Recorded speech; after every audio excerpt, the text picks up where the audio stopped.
Asia কাপের ৪১ বছরের ইতিহাসে এই প্রথমবারের জন্য ভারত ও পাকিস্তান মুখোমুখি ফাইনালে। এশিয়া কাপের জন্মলগ্ন থেকে আজ পর্যন্ত এর আগে কখনো ফাইনালে ভারত পাকিস্তান লড়াই হয়নি।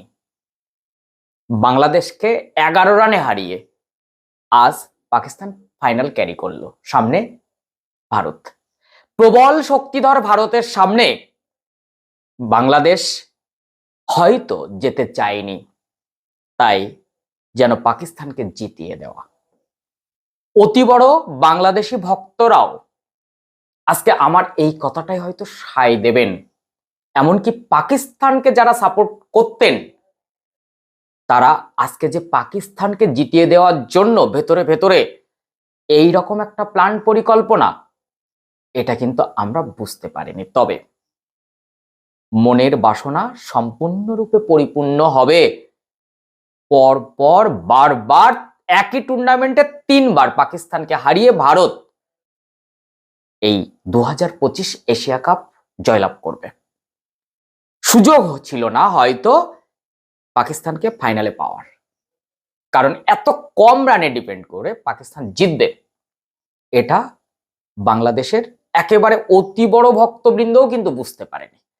ক্রিকেট ইতিহাসে বড় দল, ছোট দল, মাঝারি দল এই সমস্ত স্কোরে বোঝা যায়।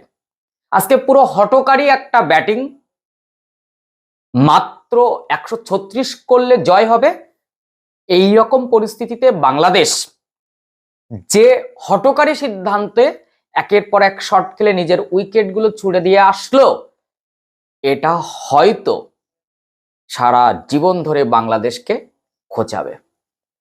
আজকে ম্যাচে যদি লিটন দাস থাকতেন তাহলে হয়তো এই ম্যাচটা বেরিয়ে যেতে পারত, কারণ এমন একজন ব্যাটসম্যান দরকার ছিল যে সিঙ্গেলসের ওপরে মাঝে মধ্যে ৪ বার করে একটা ভদ্রস্থ স্কোর যারা করতে পারে না। ১৮০ টার্গেট ছিল না, কিন্তু হারটা সেখানে নয়, হারটা হয়েছে আরো যখন বাংলাদেশ প্রথমে ফিল্ডিং নেয়, দারুণ শুরু করলেও লাস্ট ৫ ওভার একেবারে অন্যরকম একটা মাত্রা পেয়ে যায় পাকিস্তান। শেষে ৩-৪ ওভারে যে রানটা করে এটা ১২০-র মধ্যে আটকে যায়, সেখানে ১৩৫ হয় না। কিন্তু ক্যাপ্টেন্সি একেবারে জঘন্য হয়েছে। এই কারণেই বলবো, যেখানে মুস্তাফিজুর রহমান অবশ্যই তাকে আনা দরকার ছিল, তাহলে রানটা আরো আরো আটকে থাকতো। ১৮, ১৯, ২০ এই ৩ ওভার সিলেকশনটা টি-20-র যে কোনো ম্যাচের জন্য, এরকম হাই ভোল্টেজ ম্যাচ তো অবশ্যই যে কোনো ম্যাচের জন্য খুব গুরুত্বপূর্ণ, যেটা পাকিস্তানের ক্যাপ্টেন নবাগত জাকের আলী ভুল করে ফেললেন। আর তাতেই পাকিস্তান সেই সুবিধাটা নিয়ে ৪০-এর কোঠাতে রান প্রায় ১৩৫, ৮ উইকেটে তুলে ফেলে। এই পরিস্থিতিতে ৪১ বছরের মাথায় ভারত পাকিস্তান ফাইনালে মুখোমুখি। আগামী ২৮ তারিখ একেবারে সব কাজ ফেলে টিভির পর্দার সামনে একদম সবাই বসে যান। রাত্রি ৮টা ভারতীয় সময়, বাংলাদেশীয় সময় রাত্রি ৮:৩০। কিন্তু আজকে যেভাবে বাংলাদেশ হেরেছে, এই হারের পুরো কারণ যদি বিশ্লেষণ করি একটা একটা করে ধরে, তাহলে প্রথমেই বলবো, যখন ১৯, ২০ এবং তার আগের ২ ওভার অন্তত পক্ষে আমি বলবো এই জায়গাটা একেবারে সিলেকশন ভালো হয়নি। এখানে পাকিস্তান যখন একের পর এক উইকেট হারিয়ে ফেলছে, তাদের রানটা ১১০-এ আটকে যাবে, সেটা ১৩৫-এ যাওয়া একেবারে ঠিক হয়নি। ১০৯, ৭ উইকেট, এইরকম জায়গা থেকে ১২০, ৮ উইকেট, ওই জায়গাটা একেবারে অন্যরকম হয়ে গেল। প্লাস ১২০, ৮ উইকেট হলো বটে, তারপরেও পাকিস্তানকে থামানো গেল না। আজকে ৯-৯ করে প্রায় ৫টি chance catch miss, run out miss, যদিও পাকিস্তানও করেছে, কিন্তু বাংলাদেশের ক্ষেত্রে এটা বেশি প্রকট হয়ে দাঁড়ালো যেহেতু বাংলাদেশ হেরে গেছে।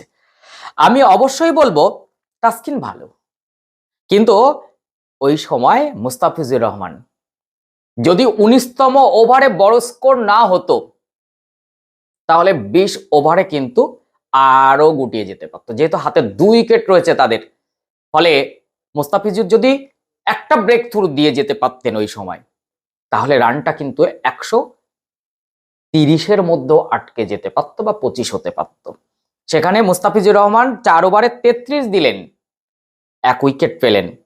আর তাসকিন 4 ওভারে 28 রান দিয়ে 3 উইকেট। ভুল নাম্বার 1 ক্যাপ্টেনের। ফিল্ডিং এর সময় 17, 18, 19, 20 এই কয়েকটা ওভার বোলিং একেবারে ঠিকঠাক করে সিলেকশন হয়নি। আর প্রচন্ড ক্যাচ মিস, বলে না ক্যাচ মিস ম্যাচ মিস, আজকে সেই ক্যাচ মিস ম্যাচ মিসের জায়গাটা কিন্তু ছিল। যেখানে সব বাদ দিলেও, যেখানে আফ্রিদি 2টো 6 মেরে গেলেন, তার আগে কিন্তু ক্যাচ তুললেন। ওই 2টো 6 তো বাংলাদেশ হেরে গেল, আত্মসব ছেড়ে দিলাম। এবার আসি ব্যাটিং এর জায়গাটা। বাংলাদেশ ব্যাটিং যখন শুরু করে তখনই নড়বড়ে মনে হচ্ছিল, যদিও ফার্স্ট উইকেটটা এত তড়িঘড়ি পড়ে যায়, 1 রানে 1 উইকেট, 23 রানে 2 উইকেট। এই সময় আমার কোথাও না কোথাও মনে হয়েছে তৌফিক হৃদয়ের ওই শট খেলা উচিত হয়নি, কারণ অপোনেন্ট সাইডে কে আছে সেটা দেখতে হবে। সে বাংলাদেশের এই মুহূর্তে সেরা টি-20 ব্যাটসম্যান। ভারতের বিরুদ্ধে যে জলবা দেখিয়েছেন সেটা তৌফিক হৃদয়ের বোঝা উচিত ছিল। তিনি সিঙ্গেল টানবেন আর তাকে শুধু স্ট্রাইক দেবেন। সেখানে একদম তৌফিক হৃদয়ের প্ল্যান পরিকল্পনা পুরো ভুল, পুরো ভুল, পুরো ভুল। না হলে সাইদ এই ম্যাচটা বার করতে পারতেন। তার তো গিয়ারটা নেবেন, কিন্তু স্ট্রাইকটা তো তাকে দিতে হবে। তৌফিক ভাবলেন আমি ম্যাচ জিতিয়ে দেবো, বাংলাদেশের মধ্যে এরকম একটা প্রবণতা আছে আমিই করে দেবো। না ভাই, 11 জনের খেলা। আজকে এই হারের বিশ্লেষণ করতে বসে প্রত্যেকটা জায়গা, ভারত এবং বাংলাদেশ, তাদের মধ্যে পার্থক্য কোথায়, কোথাও মনে হয়নি বাংলাদেশ আজকে হারতে পারে। এবার আসবো মেহেদী হাসান। ওখানে না, মেহেদী হাসান নয়। এইরকম ছোট স্কোর যখন, তখন পরপর ব্যাটিং লাইন আপটাকে কেউ একজন থিতু হয়ে গেলে, সময় পেলে এক সাইড ধরে রাখতে পারলেই, আজকে দরকার ছিল ওদের টিমে একটা KL রাহুল, যে ধরে রাখবে এক সাইড দিয়ে আর এক সাইড দিয়ে অন্যরা মারবে। সেটা একদম হয়নি। প্ল্যান পরিকল্পনা সব থেকে খারাপ। তবে অবশ্যই রিশাদের ব্যাটিং লাইন আপটা এত পেছনে কেন, সেখানে সাকিব আগে কেন, এটা আমার মাথায় ঢোকেনি। অবশ্যই রিশাদ আরো আগে আসতে পারতেন বলে আমার মনে হয়েছে। Wicket keeper captain Jaker Ali, তার ব্যাটিং ধরন একদম ভালো লাগেনি আজকের দিনে।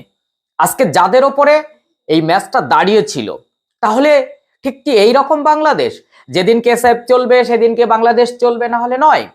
তাহলে ইমন কি করলো, তাহলে হৃদয় কি করলো, তাহলে হাসান কি করলো? আমি এখানে বলবো একের পর এক ভুল ত্রুটি, মানে বাংলাদেশের ভুলের আজকে শেষ নেই। সেখানে শামীমকে একটু বাহবা দেব, তবে স্ট্রাইক রেটটা আরেকটু যদি বাড়িয়ে নেওয়া যেত ওই সময়, তাহলে শেষেই চাপটা হতো না। শেষে চাপটা হয়ে গেল। টার্গেট করা উচিত ছিল বাংলাদেশের, এরকম টার্গেট করা উচিত ছিল যে আমরা 20 ওভারে 136 তুলবো না, আমরা 18 ওভারে তুলবো, আমাদের টার্গেট 150। এটা একেবারেই বাংলাদেশের কোচ ম্যানেজমেন্ট, যারা পরামর্শদাতা, তাদের পরিকল্পনাটা এখানে ভুল। তবে আজকে ছোট টিম পেয়ে সাইদ আফ্রিদির জামাই যেন রাজা হয়ে গেছেন। যেখানে ভারতের বিরুদ্ধে পেটানি খান, আজকে বাংলাদেশের বিরুদ্ধে সাইদ আফ্রিদি কিন্তু 4 ওভারে 17 রান দিয়ে 3 উইকেট। আর ভারতের বিরুদ্ধে সব থেকে পেটানি খাওয়ার রেকর্ড যার, সেই হ্যারিস, তো সে কিন্তু আজকে রাজা হয়ে গেলেন। 4 ওভারে 33 রান দিয়ে 3 উইকেট। এই 3-3-6 এখানটাই পুরো গল্পটা পাল্টে গেল। আর সেখানে আমি বলবো ব্যাটসম্যান হিসাবে 4-4টে গোল্লা খেয়েছেন, কিন্তু আয়ুব বোলিংয়ে কিন্তু খারাপ কিছু করছেন না, সেটা লিগ ম্যাচ থেকেও দেখতে পাচ্ছি। আজকেও তার বোলিং লাইন আপটা যথেষ্ট ভালো ছিল, 4 ওভারে 16 রান দিয়ে 2 উইকেট, এর থেকে ভালো আর কি হতে পারে। তবে হ্যাঁ, এত কম রানে ডিপেন্ড করে পাকিস্তান যে জয়লাভ করলো, তাতে বাংলাদেশের কিন্তু একটা খোঁচা। এই জায়গা থেকে বাংলাদেশ ডিপ ফ্রিজে চলে যাবে না তো। আজকে বাংলাদেশের প্রত্যেকটা ক্রিকেট ভক্ত মানুষ, তাদের কিন্তু রাতে ঘুম হবে না। এতটা কষ্ট হয়তো এর আগে তারা পায়নি, কারণ ফাইনালে ওঠার একটা মোক্ষম সুযোগ তারা একেবারে ফেলে দিয়ে আসলো রাস্তায়। এইভাবে মাঠে এত সুযোগ এর আগে বাংলাদেশ পেয়েছে আমার তো জানা নেই। যেখানে বোলিং লাইন আপটা এত ভালো হলো, 15 ওভার পর্যন্ত দারুণ, যেটা বলা যায় পাকিস্তানের কোমর ভেঙে দেওয়া, সেই জায়গা থেকে ম্যাচটা এই জায়গায় গড়াবে কেউ ভাবতে পারেনি। তবে আগামীকাল শ্রীলঙ্কার বিরুদ্ধে ভারত নামছে নিয়ম রক্ষার একটি ম্যাচে, সেখানে নতুনদের সুযোগ দেওয়া হতে পারে। কিভাবে পাকিস্তান তাদের পরিকল্পনা তৈরি করে তা দেখার জন্য আগামী 28শে সেপ্টেম্বর 2025 এশিয়া কাপ 2025-এর ফাইনাল এবং 41 বছরের ইতিহাসে এই প্রথমবার ভারত পাকিস্তান। আপনি বলুন, এবারের ট্রফি কাদের, ভারতের না পাকিস্তানের? কাদের ভোট বেশি? একটু নিশ্চয়ই মতামত পোষণ করবেন।